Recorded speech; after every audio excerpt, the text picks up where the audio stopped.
सभी राष्ट्रवादी और सनातनी भाइयों का स्वागत है पॉलिटिकल बज़ में। दोस्तों, बिहार में आने वाले 5 से 6 महीने के अंदर में विधानसभा के चुनाव होने वाले हैं। हालांकि महागठबंधन की तरफ से कांग्रेस, राजद और कम्युनिस्ट पार्टी मिलकर यह दावा कर रही है कि इस बार सरकार उनकी बनने जा रही है। हालांकि ग्राउंड रियलिटी इस वक्त में बहुत ही विपरीत है जो ये लोग कह रहे हैं, दावा कर रहे हैं। दोस्तों, कल राहुल गांधी पहुंचते हैं दरभंगा। वहां पे अंबेडकर हॉस्टल में ये जाना चाहते थे स्टूडेंट से संवाद करने।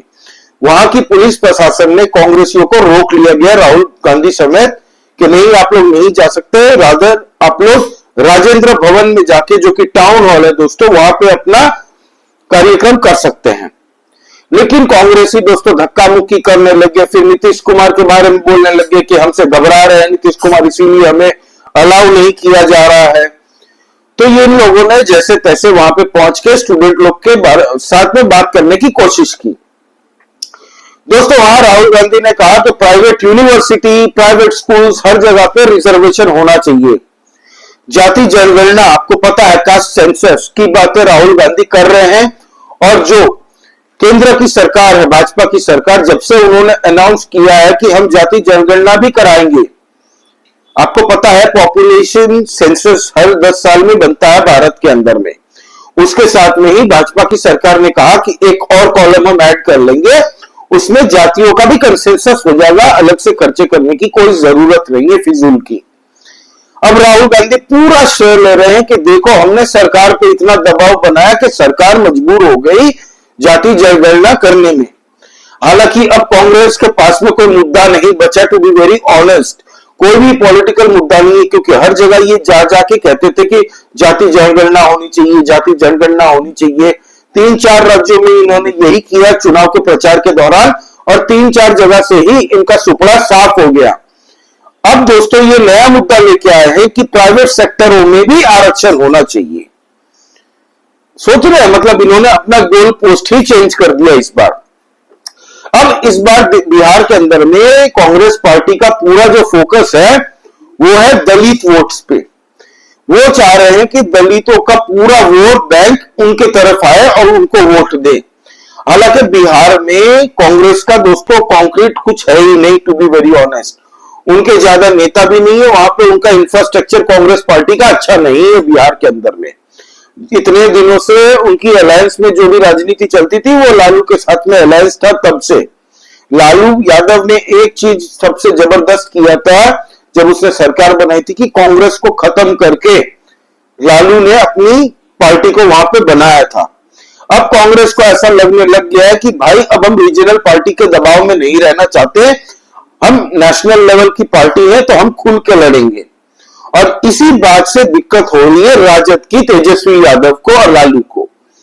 हालांकि तेजस्वी ये नहीं चाहते कि भाई कांग्रेस पूरा का पूरा दलित वोटों को लुभा ले, और वो नहीं चाहते कि राजद से बड़ी पार्टी बनके कांग्रेस उभरे। हालांकि वो होने वाला भी नहीं है, इतना आसान नहीं है बिहार के अंदर में, क्योंकि 70 साल से दलित समाज भी अच्छे से जानता है कि कांग्रेस ने किस तरीके से इनको वंचित रखा। एक तरफ राहुल गांधी बात करते हैं दलितों की बिहार के अंदर में, और दूसरी तरफ कर्नाटका में दोस्तों SC, ST और ओबीसी के जो रिजर्वेशन के 4% दोस्तों मुसलमानों को धर्म के आधार पे दे दिए। तो किसका आरक्षण काट के दिया भाई आपने, ये नहीं बताएगी कांग्रेस की सरकार। कांग्रेस वहां पे चुप हो जाती है। कांग्रेस शासित राज्य 3 है भारत में इस वक्त में, एक है तेलंगाना, एक है कर्नाटक और तीसरा है हिमाचल प्रदेश। क्या कर लिया इन लोगों ने दलितों के लिए, किसी को नहीं पता। हालांकि कांग्रेस पार्टी के प्रेसिडेंट मल्लिकार्जुन खड़गे खुद दलित समाज से हैं दोस्तों, और इस बार बिहार के अंदर में भी कांग्रेस का जो इन्होंने नया प्रभारी बनाया है वो भी दलित समाज से ही आते हैं। तो कांग्रेस इस बार सोच रही है कि बिना लाग लपेटे हम थोड़ी हलचल दिखाएंगे अपनी, कि हम देखिए कितने एक्टिव है बिहार में। इस बार बिहार के चुनाव को लेकर कितने सीरियस है, दलित समाज को लेके हम बात करेंगे, उनके बीच में रहेंगे तो हमें शायद दलित समाज वोट दे दे। लेकिन ये भ्रम में जी रहे हैं जिस तरीके से दोस्तों भारत के हर एक समाज को धोखा दिया है कांग्रेस ने पिछले 70 सालों से। आपको पता है वक्फ बिल के खिलाफ में दोस्तों कांग्रेस पार्टी खड़ी थी, ये कोई नहीं भूल सकता, दलित समाज भी नहीं भूलेगा। और तेजस्वी यादव ने भी वक्फ बिल के खिलाफ बात की थी। जब ये पार्लियामेंट में वक्फ बिल आया था तब उसके खिलाफ में दोस्तों अपने मुस्लिम वोट बैंक के लिए तेजस्वी यादव ने आवाज खड़ी करी थी। तो ये यादव समाज भी नहीं भूल सकता। यादव समाज कृष्ण भगवान के वंशज कहे जाते हैं और यादव समाज पढ़े लिखे भी हैं दोस्तों। जैसे उत्तर प्रदेश के अंदर में 50 से 60% यादव वोट नहीं देता अखिलेश यादव को। वो कहते हैं भाई हमें अखिलेश यादव की पार्टी के साथ जोड़िए ही मत, पहली बात तो।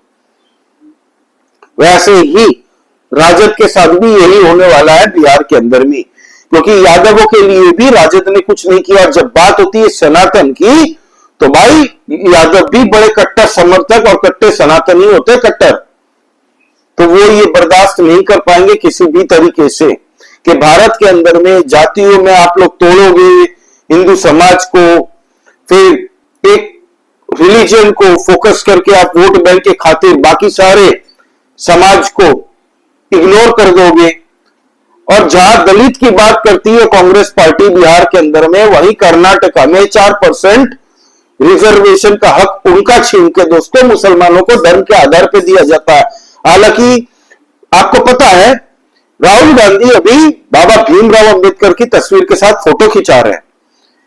बाबा भीमराव को चुनाव हराने के लिए कांग्रेस ने क्या किया, किसी बाबा भीमराव अंबेडकर जी की किताब अगर कोई भी पढ़ ले भारतवासी, उनकी किताब हर एक भारतीय को पढ़नी चाहिए इरेस्पेक्टिव ऑफ कास्ट।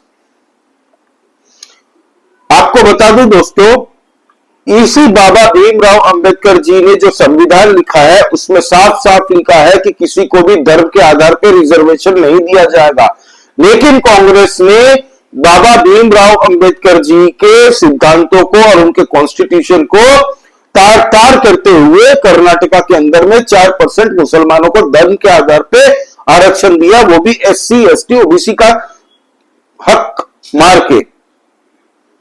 इस पे कांग्रेस बात नहीं करेगी, कोई मीडिया भी इनसे पूछती नहीं है कांग्रेसियों को। अब दोस्तों बात करते हैं तेजस्वी यादव की, राजद की। वो परेशान है कांग्रेस से, वो परेशान है दोस्तों कन्हैया कुमार और पप्पू यादव से, क्योंकि ये दोनों दोस्तों राजद के खिलाफ कई बार बात करते हैं। पप्पू यादव तो खुले में कहता है कि लालू यादव की पार्टी को हराने के लिए मुझे अगर सामने खड़ा कर दे तेजस्वी यादव के तो मैं तैयार हूं। तो अभी दलित समाज को भी कांग्रेस लुभाने की कोशिश कर रही है, कांग्रेस मुस्लिम समाज को भी वोट बैंक की खातिर दोस्तों लुभाने की कोशिश कर रही है। आपको पता है इनके एक नेता है इमरान मसूद, उन्होंने तो साफ साफ कह दिया है कि समुद्र के अंदर में तूफान आ रहा है, छोटी छोटी कश्तियां हैं। उनका मतलब था रीजनल पार्टी, छोटी छोटी regional party, Rajad, Samajwadi party, ऐसी। तो छोटी छोटी कश्तियों में आप लोग चलोगे तो आप लोग डूब जाओगे। इससे बढ़िया है कि आप हमारे कांग्रेस के, जो कि नेशनल लेवल की पार्टी है, जो कि एक बड़ा जहाज है जो तूफान को सह लेगा और आपको पार करवाएगा नैया, आपकी नैया पार करवाएगा, वो है कांग्रेस पार्टी।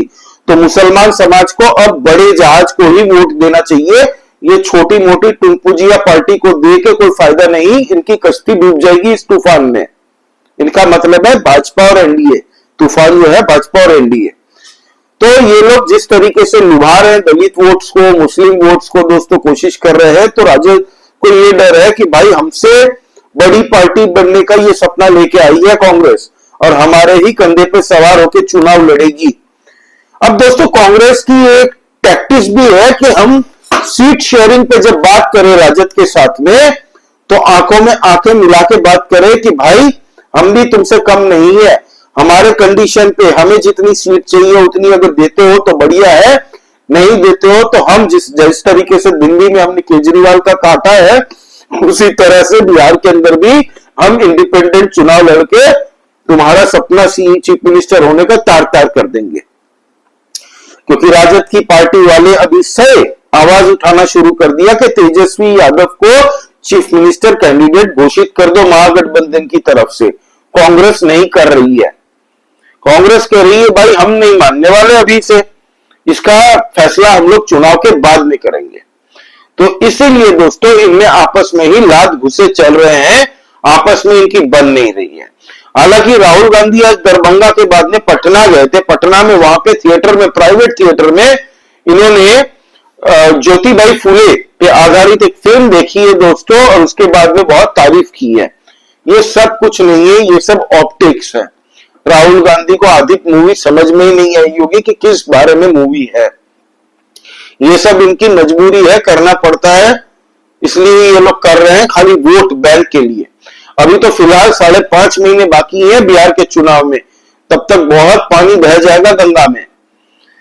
अब दोस्तों प्रशांत किशोर एक ऐसा नया पॉलिटिकल फिगर आया है दोस्तों, पॉलिटिकल पार्टी जनसुराज जिसकी बिहार के अंदर में, कि अब राजद को और कांग्रेस को लगने लग गया है डर कि भाई एनडीए के वोटर्स लोग कभी हटते नहीं है, उनके वोटर्स कमिटेड रहते हैं, चाहे कुछ भी हो जाए। वो अगर नाराज रहेंगे एनडीए से तो भले वोट देने ना जाए, लेकिन वोट किसी और पार्टी को देते नहीं है। एनडीए के वोटर्स बड़े कमिटेड होते हैं।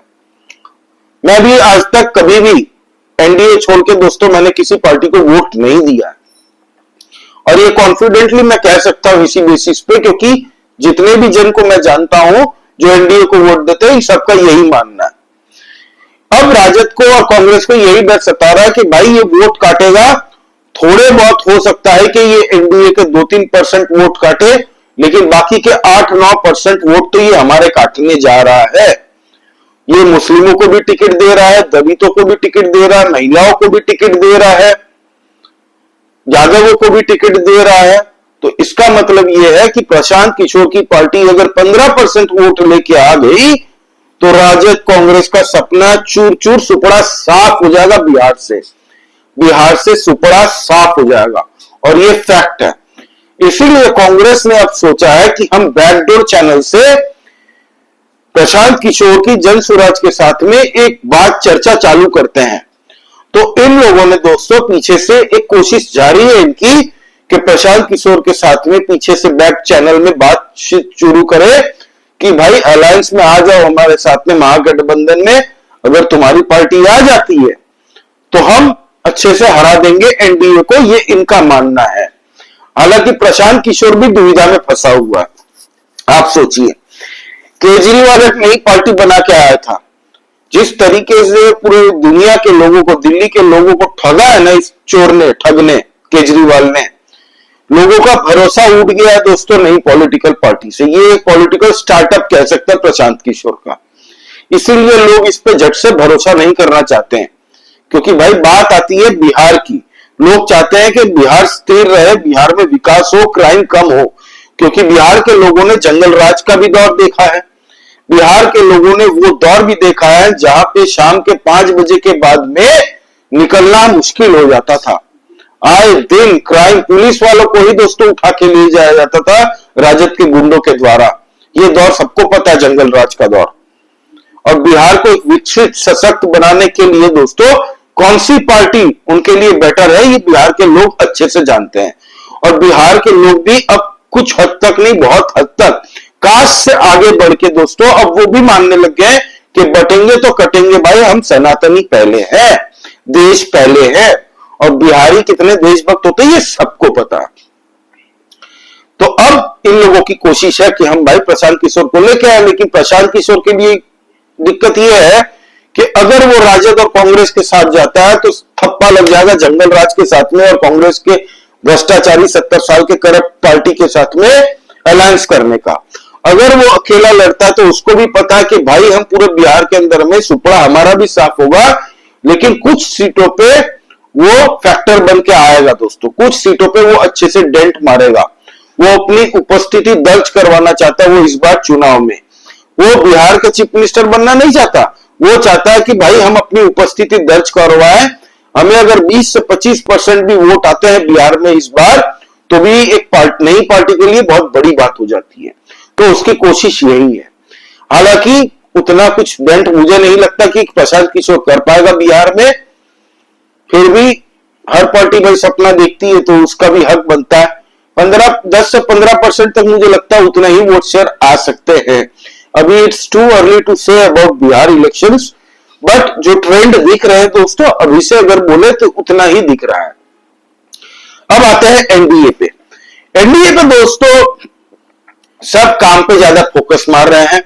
नीतीश कुमार चाह रहे हैं कि जितना भी पेंडिंग काम है, नई नई पॉलिसीज, नई नई योजना हम तुरंत कैसे लॉन्च करें। सेंट्रल गवर्नमेंट पूरी जोर लगा रही है कि बिहार के अंदर में हम अपनी सेंट्रल स्कीम्स को किस तरीके से लागू करें। आपने देखा कि पिछले महीने नरेंद्र मोदी जी जब बिहार का दौरा उनका था, 5,72,000 लोगों को घर आवास दिए थे प्रधानमंत्री आवास योजना के तहत में। जिन लोगों का दोस्तों अकाउंट में पैसे पहुंचाने थे उनको भी पैसे पहुंचा दिए गए थे।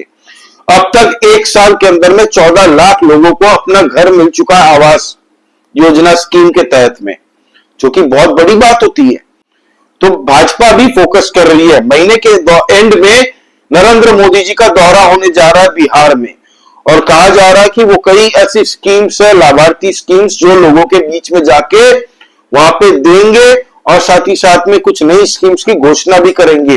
क्योंकि बिहार को स्पेशल पैकेज जो दिया गया था दोस्तों बजट में, किस तरीके से बिहार को अब आगे बढ़ाया जाए, 5 साल का फोकस लगा के जिस तरीके से उत्तर प्रदेश का कायाकल्प किया है योगी आदित्यनाथ जी ने, एक पिछड़ा राज्य से आगे टॉप 2-3 में आता है दोस्तों। उत्तर प्रदेश टॉप 3 में आता है आज की डेट में, और उत्तर प्रदेश वासी प्राउडली जहां भी जाते हैं कहते हैं भाई उत्तर प्रदेश से, और लोग भी उनकी इज्जत करते हैं। और बिहार के लोग भी चाहते हैं कि भाई बिहार को अब एक धक्का और दिया जाए डेवलपमेंट की ओर, और जबरदस्त तरीके से वहां पे स्वरोजगार मिले लोगों को। लोग जो बाहर गए हैं बिहार से बाहर रोजगार करने, उनको वहां पे मौका मिले। तो मेरा मानना यह है कि नीतीश कुमार और मोदी जी की सरकार बिहार के अंदर में जितने भी इंडस्ट्रीज बंद हुए हैं पिछले 20, 30, 40 सालों के अंदर में, वो फिर से उसकी अगर 25-50% भी अगर इंडस्ट्री चालू हो जाए, नहीं फिर से वो दोबारा चालू हो जाए, तो कई लोगों को वहां पे रोजगार मिलने की संभावना बन जाएगी, जो कि अच्छी बात है और ऐसा होना चाहिए। तो एनडीए दोस्तों बड़ा स्ट्रेटेजी के साथ गेम खेल रही है। अभी सीट शेयरिंग के ऊपर में इनकी चर्चा चल रही है। एक बार सीट शेयरिंग की चर्चा हो गई, उसके बाद में देखिएगा ये सब मिलकर इकट्ठा इस बार एक दूसरे के लिए प्रचार भी करते दिखेंगे। और भाजपा के लिए बेस्ट चीज ऑप्शन क्या है कि भाजपा के पास 13 करोड़ से ज्यादा इनके कार्यकर्ता है। आरएसएस अपने काम पे लग चुकी है ग्राउंड पे दोस्तों। जहां जहां पे चिराग पासवान की पार्टी, नीतीश कुमार की पार्टी, भाजपा की, जीतन राम मांझी की, सबकी जितने भी एनडीए के मेंबर्स है, इनके कैंडिडेट्स खड़े हैं, वहां जा जाके दोस्तों सब मिलकर प्रचार करेंगे और लोगों को जोड़ेंगे इरेस्पेक्टिव ऑफ कास्ट सिस्टम। और महिला वोट कभी मत भूलिएगा, महिला वोट को साधने की कोशिश इस बार तेजस्वी यादव भी कर रहा है, लेकिन महिलाओं का 80-85% वोट बैंक जो है दोस्तों वो नीतीश कुमार के साथ में ही रहेगा, एनडीए के साथ में रहेगा, मोदी जी के साथ में ही रहेगा। क्योंकि सेफ्टी, सिक्योरिटी, शराबबंदी भी वहां पे एक जो पॉइंट है दोस्तों, वो महिलाओं को लुभा रहा है, लेकिन मर्द इससे थोड़ा खफा भी है, क्योंकि बैंड कहीं पे भी नहीं होना चाहिए, ये लोगों की मांग है। लेकिन महिलाओं की जो लाभार्थी स्कीम्स है दोस्तों, जो सरकार नीतीश कुमार गवर्नमेंट दे रही है उनको बेनिफिट्स, उससे बड़ी खुश है। और इसीलिए नीतीश कुमार के साथ में हमेशा महिला बैंक, वोट बैंक जोड़ा जाता है। तो ये थी दोस्तों अब तक की अपडेट। और जाते जाते एक और अपडेट दे दूं। एक पूर्व मंत्री है दोस्तों जिन्होंने जन स्वराज प्रशांत किशोर की पार्टी ज्वाइन की है, जिनका नाम है जीएस रामचंद्र। हालांकि इससे ज्यादा कुछ फर्क पड़ने वाला नहीं है, वो बस प्रशांत किशोर अपनी टीम बड़ा करने के लिए अब जोड़ रहा है लोगों को। तेजस्वी यादव और लालू यादव पे बीजेपी के एक्स हैंडल पे दोस्तों एक वीडियो बना के पोस्ट की है। इस वीडियो का नाम है गैंग्स ऑफ घोटालेबाज। दोस्तों हंस हंस के थक जाएंगे आप, वो वीडियो जरूर देखिएगा। यूट्यूब में जाके गैंग्स ऑफ घोटालेबाज टाइप करके वो वीडियो आप देखिएगा। इस पे पूरे राजद उछल रही है पॉपकॉर्न की तरफ से। तेजस्वी यादव गुस्सा हो गए, बोल रही है हमारे नकारात्मक पब्लिसिटी कर रही है, हमारी इज्जत के बदनाम करने की कोशिश कर रही है भाजपा। इससे हालांकि लोग बहकेंगे नहीं, भाजपा पे यकीन नहीं करेंगे लोग। मतलब तेजस्वी यादव और पूरी राजद दोस्तों बौखला गई है, क्योंकि इसमें पूरी जंगल राज में जो चारा घोटाला किया था लालू यादव ने, और लैंड स्कैम जो जमीन का घोटाला है, उसको तेजस्वी और लालू यादव को कंपाइल करके एक गाना बनाया है और उसमें दिखाया गया है। और ये बिहार का कैंपेन शुरू कर दिया है भाजपा ने, वीडियो और गाने बना के दोस्तों लोगों के बीच में ये सर्कुलेट किए जा रहे हैं बिहार में, व्हाट्सएप के द्वारा हर जगह पे ये दिखाया जा रहा है, लोगों को बीच में फैलाया जा रहे हैं। इसीलिए राजद और तेजस्वी यादव बहुत ज्यादा भड़क चुके हैं इस वीडियो से और भाजपा से। तो ये थी दोस्तों अब तक की अपडेट। मैं कुछ भी नई अपडेट आता है तो इस पे आपको डेफिनेटली प्रोवाइड करवाऊंगा अपडेट्स। आप प्लीज सब्सक्राइब करिए इस चैनल को, नया चैनल है, आप लोगों की सपोर्ट की बहुत आवश्यकता है। लाइक कीजिए इस वीडियो को दोस्तों, और प्लीज कमेंट करके बताइए कि अभी इस वक्त आपको क्या लग रहा है, बिहार के अंदर में किस पॉलिटिकल पार्टी का पलड़ा भारी आपको दिख रहा है दोस्तों। प्लीज कमेंट करके बताइए। जय श्री राम सभी सनातनी और राष्ट्रवादी भाइयों को जय हिंद, वंदे मातरम।